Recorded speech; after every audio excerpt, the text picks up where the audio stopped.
Hi guys and welcome back. So today I'm going to be showing you how to make this Oreo no-bake cheesecake. Let's begin. To start, you'll want to make the base, so grab yourself a food processor and place in the Oreo biscuits, splitting them down into a fine crumb. It will kind of look like soil and that's completely normal.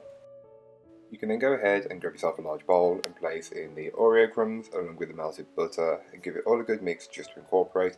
By the end of it, it should look still like dirt but slightly wetter, but not quite mud.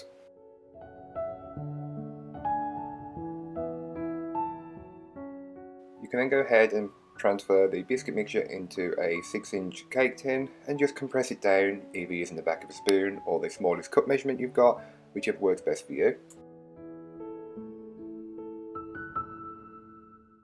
So now it's time to make the cheesecake filling, and which is really easy. Grab yourself a large mixing bowl, and into the mixing bowl place your soft cheese, the icing sugar and the Oreo crumbs, and just whisk it all together until it's combined. It will go from looking like this into a kind of grey looking colour, and that's what you want.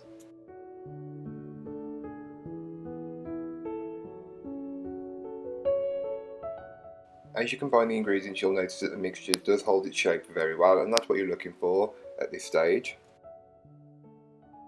Now some cheesecakes do use gelatin, but this one doesn't. It uses double cream instead. So pour all of your double cream into the bowl and just whisk it in until it's been fully incorporated and the mixture is nice and thick. You should not see a trace of any single ingredient. And once you've done that, you can just look at your whisk and it should hold its shape like that. You can then go ahead and just give the bowl a good scraping down just to incorporate any bits that may not have been fully worked in from earlier on, and feel free to use a stand mixer if you really want to, but I decided not to. Then you can take your base, it was in the fridge, and transfer the cheesecake mixture directly into it and just place it all in and then level it out as best as you can. As you can tell, I used my spatula first and then went on to my cranked palette knife, but use what you've got and what works best for you.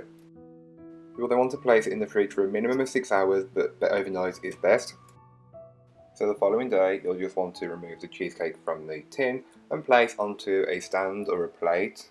You can use whatever you've got, but I went with this plate, placed it on there, and then you can finish it off. Just put some whipped cream into a piping bag and pipe rosettes all around the edge.